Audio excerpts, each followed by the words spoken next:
The biggest problem in Andhra Pradesh is on the agricultural front. Today, our generation of power is roughly about 11,000 megawatts. And the connected load of all the pump sets in Andhra Pradesh is 11,000 megawatts. This is the story of the state. And if you add the pump sets required for lift irrigation and other areas, it even exceeds the total connected generation capacity of Andhra Pradesh. Around 70% efficiency, 60 to 70%, but at least 50% efficiency in the field is something which is required of the pump set. Why is this happening?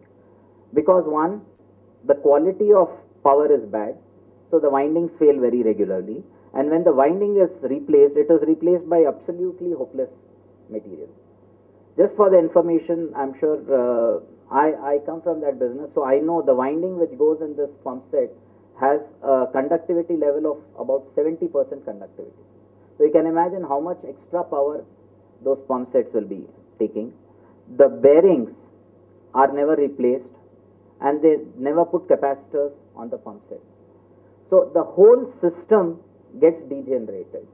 Plus, because the power is being given free, the transmission, I'll come to that a little later, the distribution companies take advantage of it and give the power only in the night. So the farmer will run his pump set, put it on and go to sleep because he doesn't pay for the power. So the water goes waste and the power goes waste.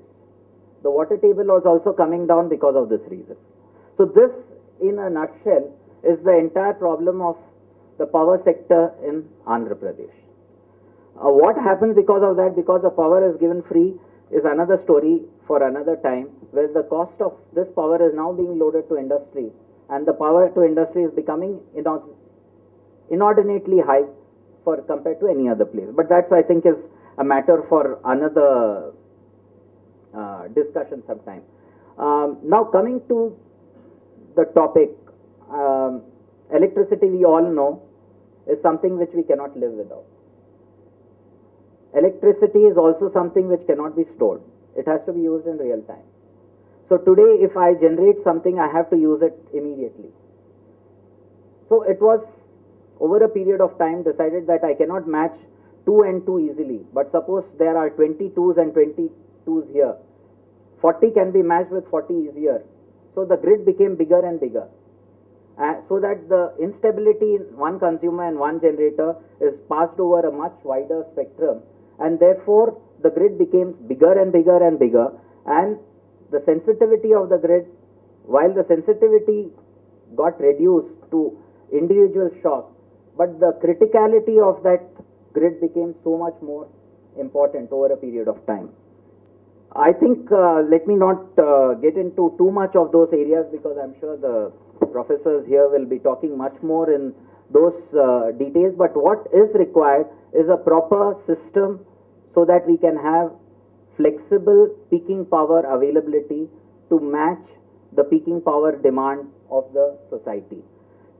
How that has to be done, as long as I'm sure there are a lot of thought processes going about storage of power, but nothing in the immediate future is going to come for the storage of power. But until that comes, we need to ensure that peaking power availability.